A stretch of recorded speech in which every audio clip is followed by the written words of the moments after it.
Bonjour à tous et bienvenue à l'église Nouvelle Vie Dieppe et bienvenue aux gens de l'église Nouvelle Vie Dieppe et bienvenue à tous ceux qui nous regardent parce que Dieu n'est pas une exclusivité de chrétiens d'une paroisse mais il est à tout le monde. Il est à tout le monde et pour commencer ce culte, j'ai juste envie de vous dire, il est à tout le monde et il est là pour tout le monde. Jésus est là. C'est un message que on peut s'envoyer. Envoyez-vous ça en texto. Jésus est là. Et c'est pas moi qui le dis, c'est l'Évangile qui le dit. Et c'est une des dernières phrases que l'évangéliste Matthieu nous rapporte. Il nous dit que juste avant de partir, Jésus s'est approché des disciples et il leur parla ainsi. Il leur dit « Tout pouvoir m'a été donné dans le ciel et sur la terre. Allez, faites de toutes les nations des disciples, les baptisant au nom du Père, du Fils et du Saint-Esprit, et enseignez-leur à observer tout ce que je vous ai prescrit. Et voici, je suis avec vous tous les jours jusqu'à la fin du monde. Amen. » Ça, c'est ce que Jésus a dit à ses disciples avant de partir. Je suis avec vous.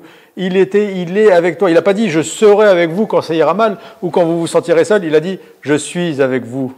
Quand tu étais confiné et que tu étais comme un légume devant la télé, il était là. Quand tu étais en train de galérer, de faire la vaisselle, de t'occuper des enfants, il était là. Quand tu étais en train de t'ennuyer à la maison, de pleurer, il était là. Quand tu étais tranquille, en train de penser à rien du tout, il était là. Jésus est là. Il est avec vous dans toute situation. Il est avec moi. Il est avec le pasteur. Il est avec les enfants. Il est avec les grands. Vraiment, soyons encouragés dans notre vie de tous les jours de se dire que Jésus n'est pas là. Il vient pas intervenir. Il est là. Bienvenue à l'église Nouvelle Vie Dieppe. Et comme il est là, je vous propose directement de plonger dans sa présence en musique avec Quentin. Alléluia.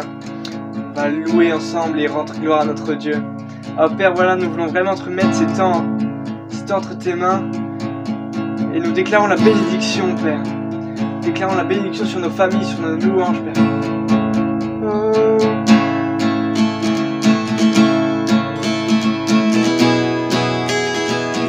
Oh, alléluia. Oh Jésus, nous proclamons que tu es digne, que tu es digne. Mon phare dans l'océan, ma lampe dans la nuit, ma source dans le désert, c'est toi. La rosée du matin, la rosée du matin et le coucher du soir. La nature qui s'éveille, c'est toi, Jésus.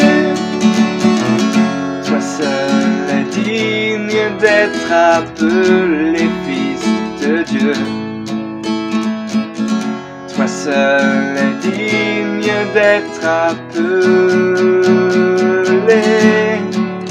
Magnifique Seigneur, glorieux Sauveur du monde.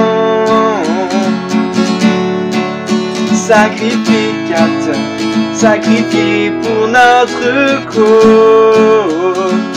Magnifique, magnifique Seigneur, glorieux Sauveur du monde. Sacrificateur, sacrificateur, sacrifié pour notre cause. Mon phare dans l'océan, ma lampe dans la nuit, ma source dans le désert, c'est toi. Jésus, c'est toi. La rosée du matin et le coucher du soir. La nature qui s'éveille, c'est toi.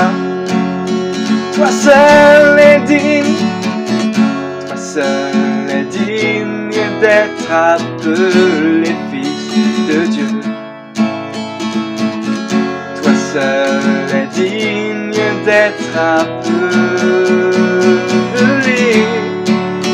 Magnifique Seigneur, glorieux Sauveur du monde. Sacrificateur, sacrifié pour notre cause. Magnifique, magnifique Seigneur, glorieux Sauveur du monde. sacrificateur, sacrifié pour notre cause. Tu es le seul unique chemin que je veux prendre. Tu es le seul unique souverain de ma vie. Oui, tu es le seul unique chemin que je veux prendre.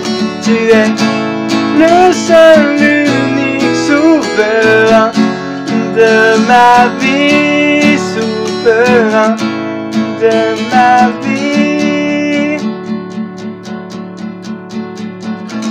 Toi seul est digne d'être appelé fils de Dieu. Toi seul est digne d'être appelé. Toi seul est digne d'être appelé fils de Dieu. Oh, toi seul est digne d'être appelé.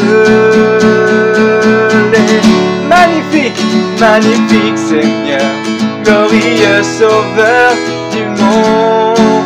Chantons sacrificateur, sacrificateur, sacrifié pour notre cause. Il est magnifique, magnifique Seigneur, glorieux Sauveur du monde. Dernière fois, sacrificateur, sacrificateur, sacrifié pour notre cause. Alléluia, amen. Notre Dieu est grand, amen. Sauveur, il déplace les montagnes. Mon Dieu sauve avec puissance. Il sauve avec puissance. Pour toujours, créateur du salut. Jésus a vaincu la mort. Il a vaincu la mort.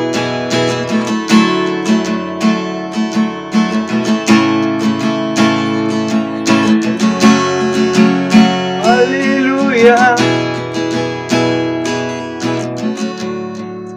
Tous ont besoin d'être aimés, d'un amour sans limite. Que ta grâce coule en moi, que ta grâce coule en moi.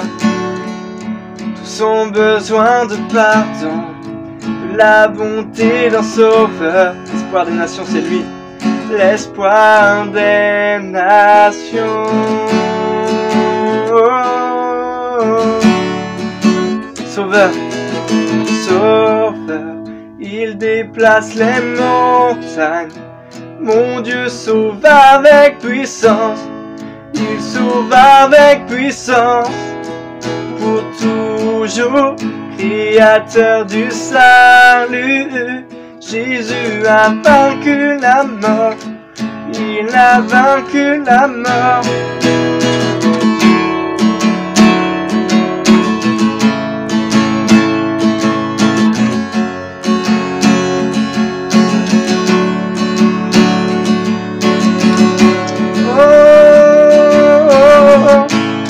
Chantons, resplendis, resplendis Seigneur Jésus pour que le monde voie ta gloire. Resplendis pour que le monde voie.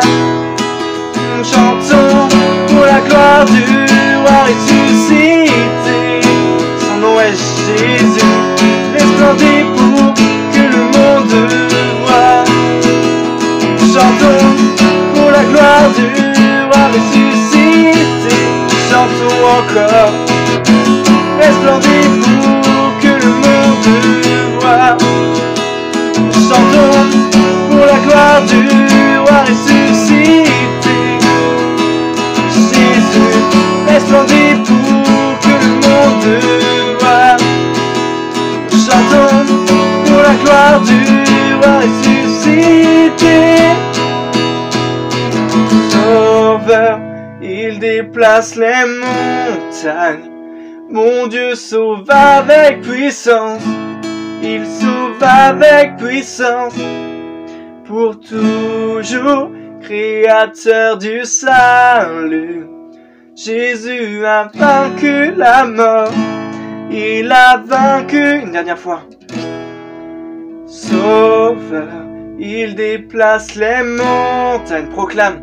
Mon Dieu sauve avec puissance, il sauve avec puissance, pour toujours, créateur du salut. Jésus a vaincu la mort, il a vaincu la mort.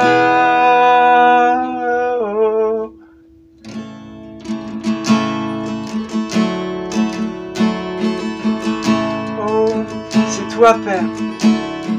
C'est toi, Jésus-Christ, qui nous sauve. C'est toi, Jésus, par ton pardon, qui nous rétablit, qui nous console. Quelle grâce d'être à tes côtés chaque jour. Quelle grâce de pouvoir entrer dans ta présence comme nous le voulons, Père. S'il y a quelqu'un qui écoute et qui se sent mal, qui a des difficultés à comprendre quelque chose qui se passe actuellement, Jésus te dit ne t'inquiète de rien. Ne t'inquiète de rien parce que je suis là. Je suis là pour toi. Et si tu es brisé, si tu as un problème, si tu sens pas aimé, si tu sens que dans ta famille il y a un problème, si tu sens que tu as mal fait les choses, Jésus dit ne t'inquiète pas. Ne t'inquiète pas parce que quoi qu'il se soit passé, tu as mon pardon. Et tu as mon amour. Et moi je vais te restaurer. Moi je vais restaurer ton cœur.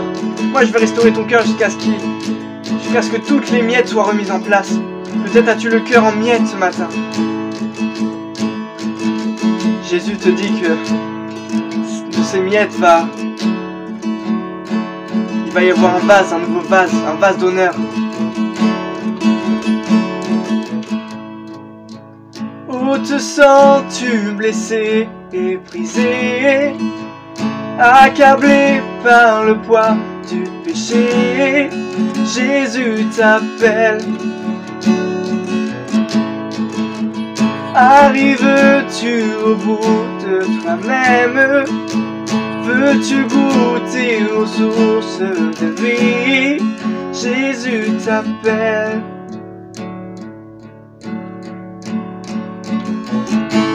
Alors viens à l'autel, les bras du Père sont grands ouverts, le fardeau est effacé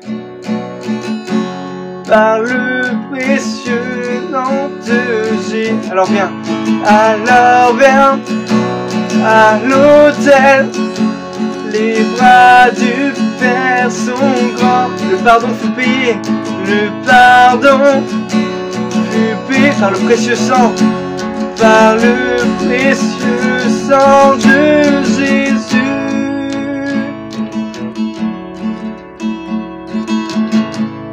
Il est là pour toi ce matin. Abandonne tes regrets, tes erreurs. N'attends plus et viens auprès de lui. Jésus t'appelle personnellement. Prends ta peine et change-la pour la joie, car descendre n'est une vie nouvelle. Jésus t'appelle. Alors viens à l'autel. Alors viens à l'autel. Les bras du Père sont grands ouverts. Le pardon est effacé totalement par le précieux sang de Jésus. Alors viens à l'autel, les bras du Père sont grands. Le pardon fut payé, le pardon fut payé par le précieux sang de Jésus. Chantons ensemble. Il est merveilleux, c'est un merveilleux sauveur. Merveilleux sauveur. Il est incomparable. chante Alléluia, Christ est vivant. Oh, prosternons-nous devant le roi des rois. Chante Alléluia, Christ est vivant. Alors viens.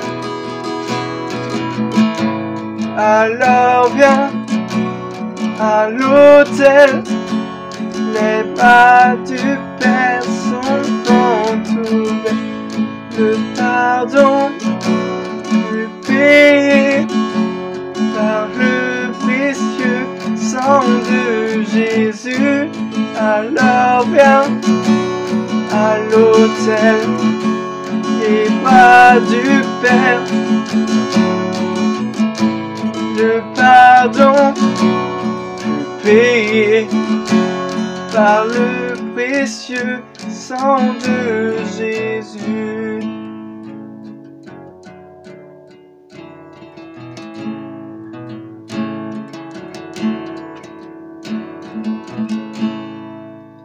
Ô te sens-tu blessé et brisé, accablé par le poids du péché, Jésus t'appelle.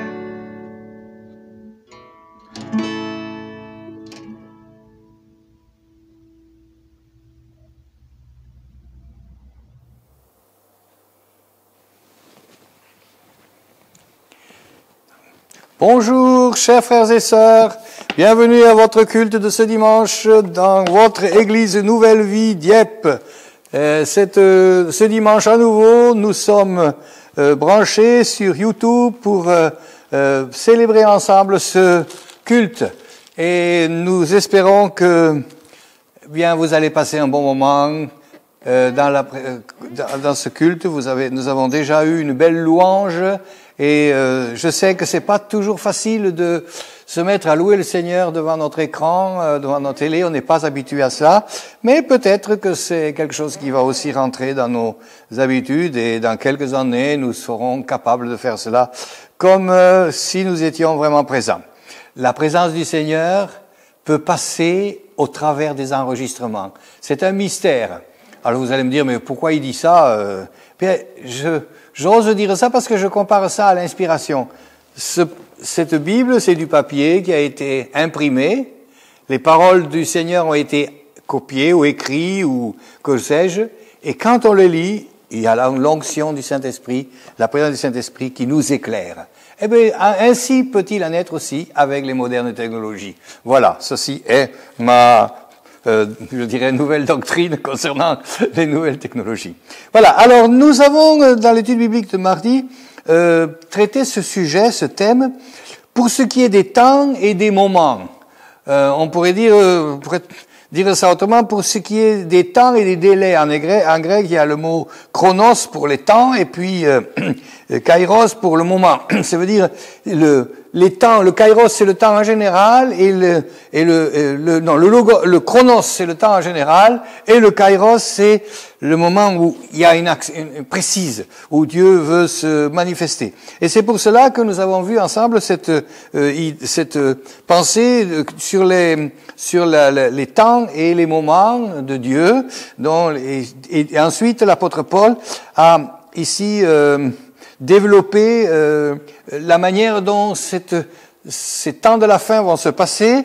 C'est suite au chapitre 4 où nous voyons qu'il se posait chez les Thessaloniciens une grande question de savoir comment est-ce qu'on peut gérer la douleur de la séparation avec ceux qui sont décédés.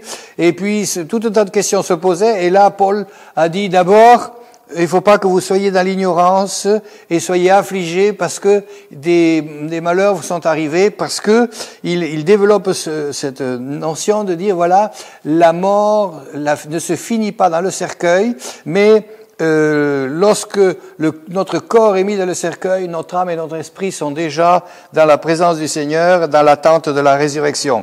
Et ensuite, l'apôtre Paul réaffirme très fortement ce qu'il avait apparemment déjà enseigné aux Thessaloniciens, qu'à un moment donné, au signal, à la voix de l'archange, au son de la trompette, le Seigneur va revenir. Et il dit ici, ceux que vous pleurez en ce moment, eh bien, ils ne sont pas, par rapport à vous, en retard ou pénalisés, puisque ceux pour qui vous pleurez, nous ne les devancerons pas. Ils vont d'abord ressusciter. Et ensuite, nous allons être transformés et amenés dans la grande fête céleste. Voilà. Et dans l'Épître aux Thessaloniciens, ici, le message nous montre qu'il y a une attente et une espérance pour la vie éternelle, et devant cette détresse dans laquelle se trouvaient les Thessaloniciens, cette tristesse, eh bien, l'apôtre Paul voulait rappeler, attention, la vie ne se termine pas dans le cercueil. Attention, il y a un avenir. Et ensuite, il commence à développer cette notion sur la manière dont ça va se passer, et ça, c'était tout le sujet de l'étude biblique, pardon. Et maintenant, à ce dimanche matin, eh bien, j'aimerais prendre le deuxième volet de ce chapitre 5, pour que nous voyions un petit peu, parce que l'apôtre Paul, ici, lorsqu'il écrit, il écrit d'abord l'espérance, ensuite, il donne quelques enseignements, quelques informations sur la manière dont les choses vont se dérouler, et dans cette deuxième partie du chapitre 5, il parle sur le comportement que doivent avoir les chrétiens lorsque Jésus va revenir, pour être sûr qu'ils seront bien pris avec lui. Et qu'il n'arrive pas à ces chrétiens ce que Jésus dit, que l'un sera enlevé, l'autre sera laissé, etc. Et donc, ce matin, j'aimerais prendre avec vous ces quelques versets. Alors, il y aurait beaucoup trop de choses à dire. Je vais seulement donner un petit peu un aperçu pour nous donner une image de ce que nous devons faire, ce que nous devons être lorsque Jésus va revenir, puisque c'est le sujet, le retour de Jésus pour prendre son Église. Alors nous allons lire, et je vais demander à Anne de venir ici pour nous le lire, dans les premières épîtres aux Thessaloniciens. Nous allons lire au chapitre 5, alors nous allons reprendre à partir du verset 9 et jusqu'à la fin du chapitre de l'Épître aux Thessaloniciens. Donc 1 Thessaloniciens 5, 9, jusqu'à la fin. Ma chère Anne. Bonjour tout le monde, heureuse d'être avec vous aussi. Amen. Car Dieu ne nous a pas destinés à la colère, mais à la possession du salut par notre Seigneur Jésus-Christ, qui est mort pour nous, afin que, soit que nous vieillions, soit que nous dormions, nous vivions ensemble avec lui. C'est pourquoi, exhortez-vous réciproquement et édifiez-vous les uns les autres, comme en réalité vous le faites. Nous vous prions, frères, d'avoir de la considération pour ceux qui travaillent parmi vous, qui vous dirigent dans le Seigneur et qui vous exhortent. Ayez pour eux beaucoup d'affection à cause de leur œuvre. Soyez en paix entre vous. Nous vous en prions aussi, frères, avertissez ceux qui vivent dans le désordre, consolez ceux qui sont abattus, supportez les faibles, usez de patience envers tous. Prenez garde que personne ne rende à autrui le mal pour le mal, mais cherchez toujours le bien, soit entre vous, soit envers tous. Soyez toujours joyeux, priez sans cesse, rendez grâce à toutes choses, car c'est à votre égard la volonté de Dieu en Jésus-Christ. N'éteignez pas l'esprit, ne méprisez pas les prophéties, mais examinez toutes choses, retenez ce qui est bon. Abstenez-vous de toute espèce de mal. Que le Dieu de paix vous sanctifie lui-même, tout entier, que tout votre être, l'esprit, l'âme et le corps soient conservés irréprochables lors de l'avènement de notre Seigneur Jésus-Christ. Celui qui vous a appelé est fidèle et c'est lui qui le fera. Amen. Merci pour cette belle lecture. N'est-ce pas, ce passage n'est-il pas un beau passage de la parole de Dieu? N'est-il pas un texte qui peut nous inspirer? Et ainsi, cette finale me semble, je vois que Han l'a bien relevé, celui qui vous a appelé est fidèle et c'est lui qui le fera. Alors justement, je trouve que ce dernier verset va nous aider à regarder un petit peu, à considérer ces conseils que l'apôtre Paul nous donne ici. D'ailleurs, il faut faire attention parce que ici, l'apôtre Paul ne fait pas une leçon de morale, comme nous avons tendance souvent à l'interpréter, mais il donne des conseils sur le comportement qui va être ensuite la source de bénédiction pour nos frères et sœurs, pour notre voisinage, pour ceux que nous côtoyons, et en même temps la préparation intérieure pour ce grand retour. Et ce grand retour de Jésus qui est proche. Oui, nous sommes maintenant dans une situation, dans une phase de l'histoire de l'humanité où la parole prophétique va s'accélérer, c'est certain. Nous le proclamons, nous le prêchons depuis des décennies. Il y a longtemps que nous nous posons toutes ces questions. Mais aujourd'hui, nous savons, c'est certain, bientôt, Jésus va revenir nous chercher.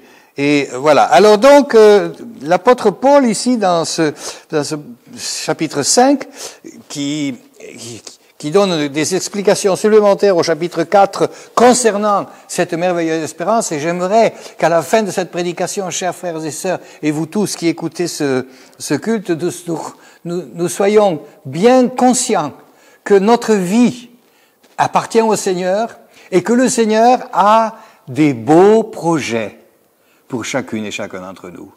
Mais ces beaux projets, il faut qu'ils puissent les faire au milieu de nous. Et c'est le motif, la raison de ces conseils que l'apôtre Paul donne.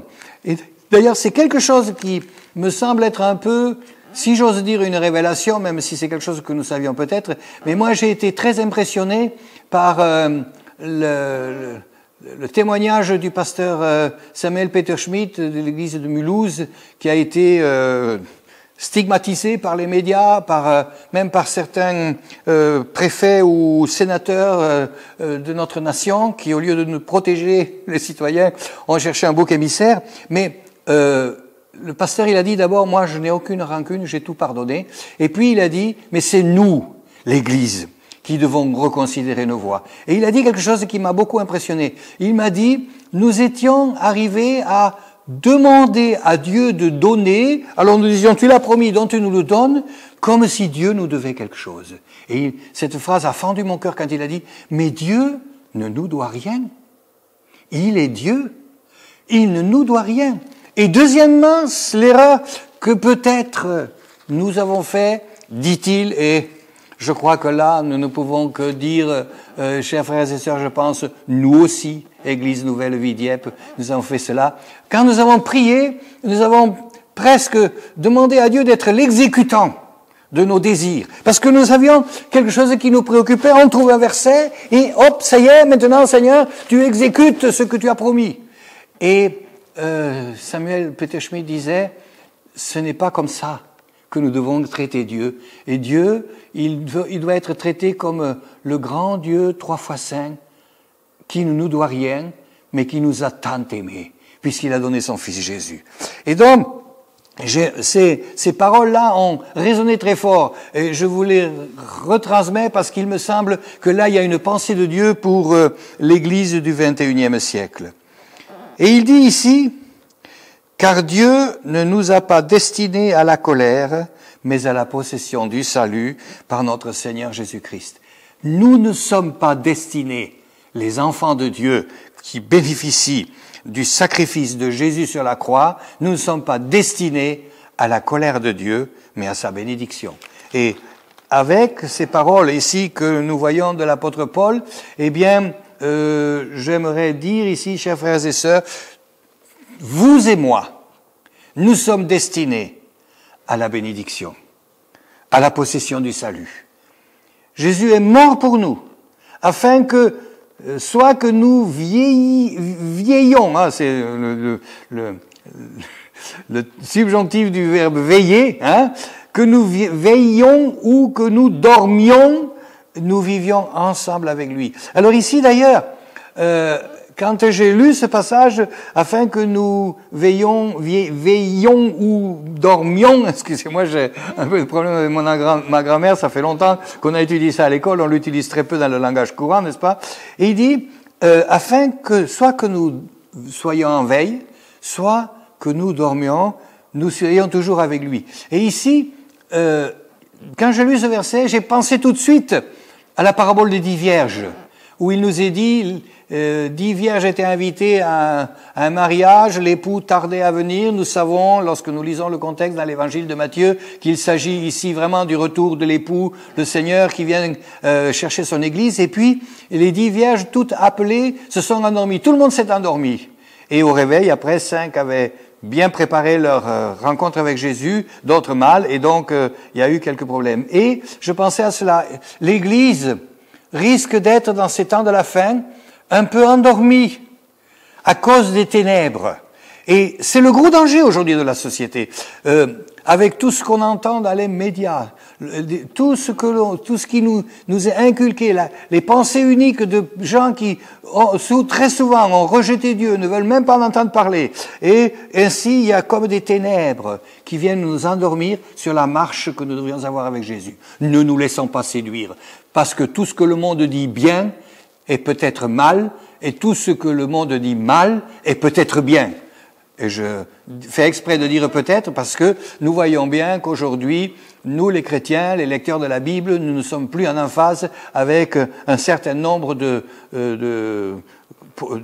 programmes et de pensées, ce qu'on appelle la pensée unique de notre société, où nous voyons bien que le monde s'éloigne de plus en plus de ce que dit la parole de Dieu. Mais il y a une deuxième pensée ici. N'oublions pas que nous sommes dans l'Épître aux Thessaloniciens et que l'apôtre Paul parle de ceux qui sont décédés. Dans d'autres endroits dans l'Évangile, il est écrit de ceux qui dorment dans le Seigneur.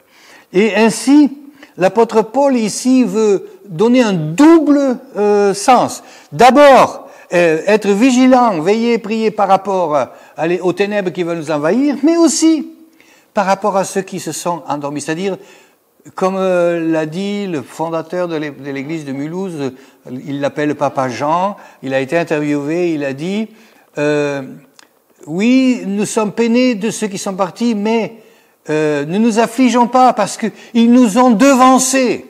Et il a 93 ans, il dit, j'ai été devancé par certains d'entre nous, mais ils sont dans la gloire, dans la paix.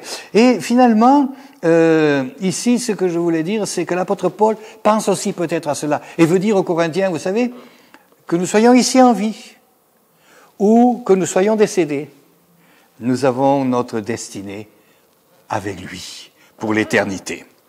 Alors après, maintenant, viennent toutes ces pensées que l'apôtre Paul ici donne aux Thessaloniciens, et il dit, c'est pourquoi exhortez-vous réciproquement, édifiez-vous les uns les autres, comme en réalité vous le faites. C'est pour cela, même le mot exhorter peut aussi ici vouloir dire consoler. Et édifier, c'est se construire dans la communion fraternelle. Et c'est pour ça, Église du 21e siècle, la parole de Dieu veut nous dire aujourd'hui, au lieu de nous poser la question, pourquoi Dieu, qu'est-ce qui va se passer, oh là là, que tant de malheurs. Et c'est vrai que tous ces malheurs, ils sont là, et nous ne pouvons pas ne pas être affligés à cause de cela. Mais derrière ce moment de peine qui est légitime, qui me semble dans lequel nous sommes confrontés, il y a cette notion d'ensemble.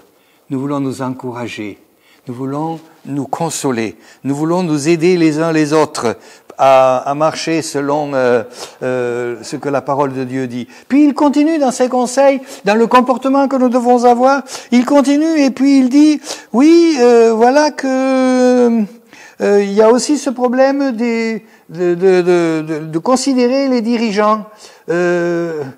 Ayez de la considération pour ceux qui travaillent parmi vous et qui vous dirigent dans le Seigneur et qui vous exhortent.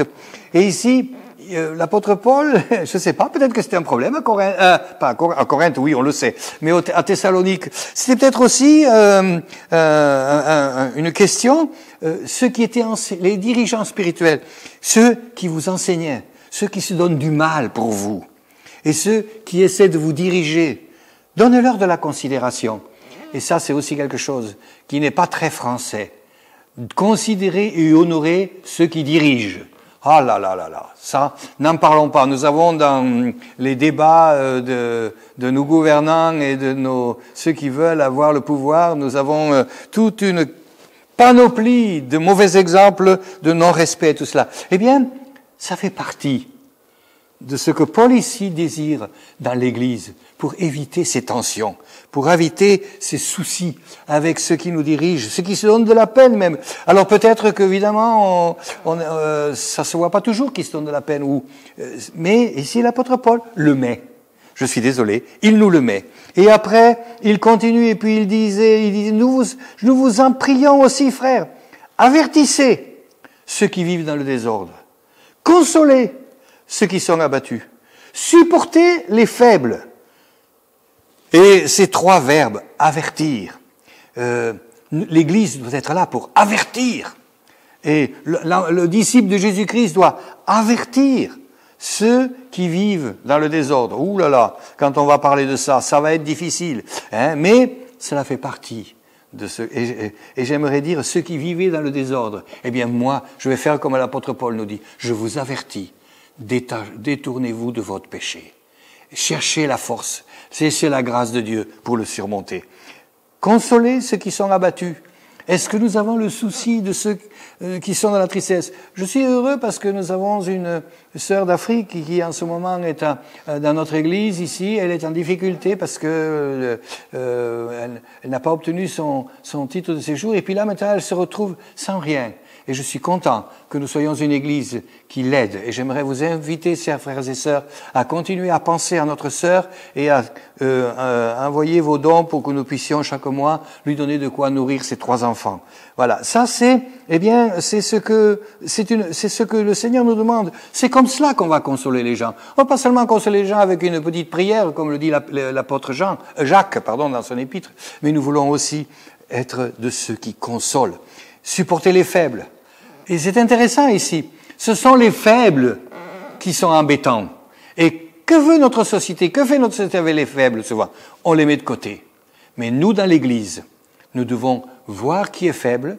Et les faibles, eh bien, il faut les supporter. Ça veut dire quoi, supporter les faibles? Ça veut dire que les faibles peuvent nous agacer.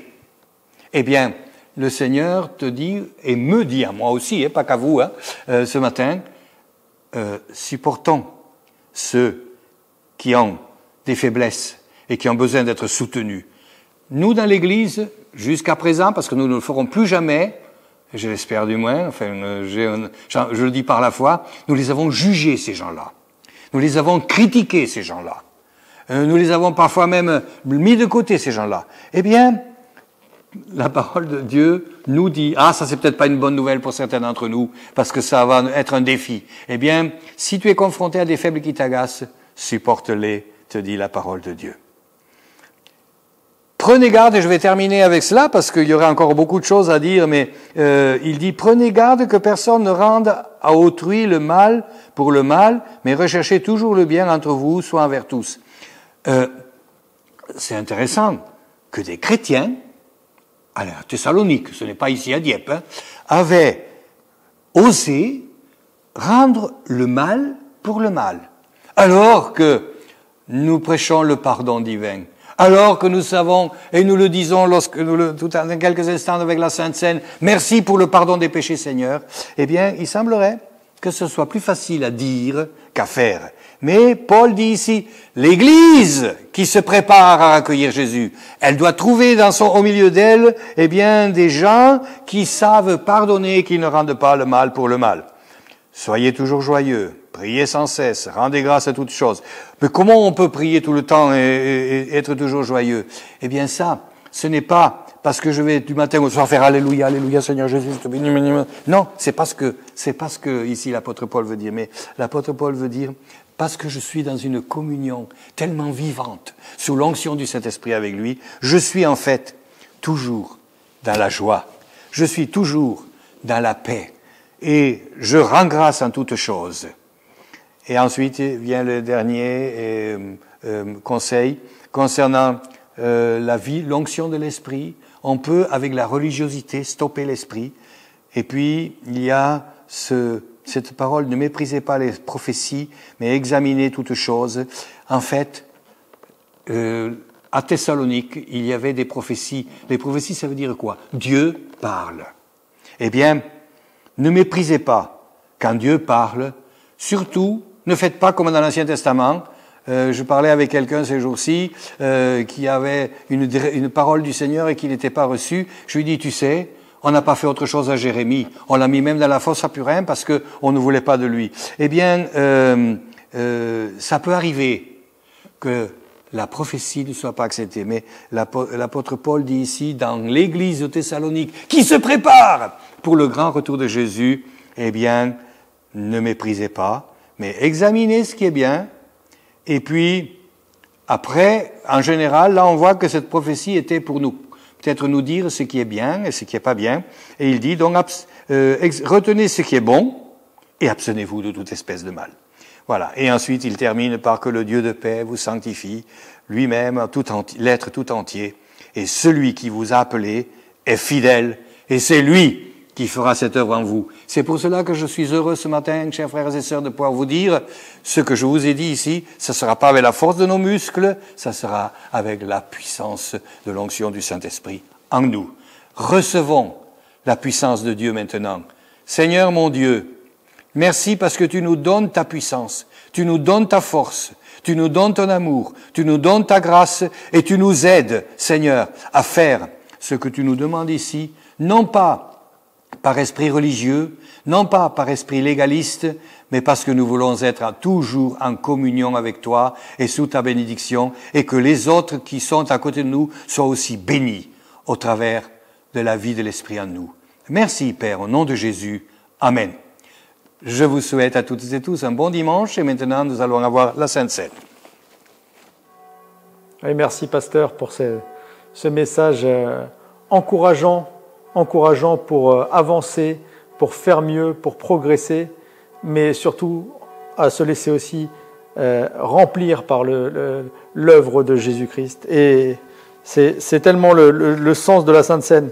Et c'est pour ça que Jésus a laissé ce rituel quelque part. Jésus, qui n'aimait pas beaucoup les rituels, a laissé ce rituel parce que c'est tellement important qu'on n'oublie jamais que c'est une réalité. C'est pas une tradition, c'est pas juste une habitude, c'est une réalité. On a besoin de Jésus en nous. Il l'a enseigné à plusieurs reprises. Dans Jean 15 au verset 5, Jésus dit « Je suis le cep, vous êtes les sarments. Je suis le tronc et vous êtes des branches. Et celui qui demeure en moi et en qui je demeure porte beaucoup de fruits, car sans moi, vous ne pouvez rien faire. » Et je vous invite, chers amis de l'Église, à prendre cette Sainte Seine, pas juste en disant « Ah ben ça y est, j'ai fait mon petit rituel, je suis lavé de mes péchés, je peux repartir », mais vraiment dans cette notion, il faut que je passe ma semaine avec toi, Jésus. Il faut que tu sois en moi pour que je me batte dans mes défis quotidiens, pour que je me batte avec moi-même, pour que j'arrange mes relations, pour que je puisse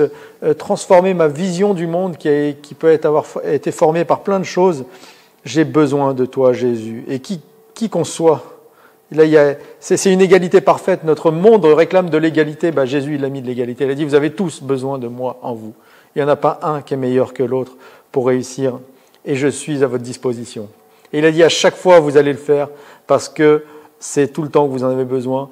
Et je veux jamais que personne n'oublie qui peut m'avoir avec lui. Alors que tous ceux qui reconnaissent leur besoin de Jésus, décident de prendre ce repas ce dimanche. Vous pouvez le préparer à la maison, un petit biscuit, un petit verre de vin.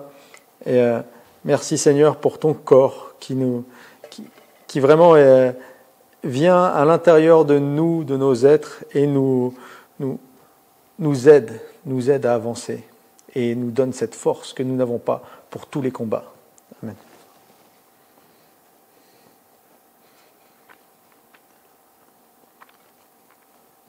Et merci parce que ton amour pour nous est un contrat. Tu t'es engagé. C'est pour ça que c'est à nous de prendre ce vin, parce que le sang est le signe d'une alliance, d'un engagement. Tu t'es engagé envers nous. Et nous avons juste à répondre à cet engagement. Alors merci vraiment pour ton engagement, Seigneur, et ton sang.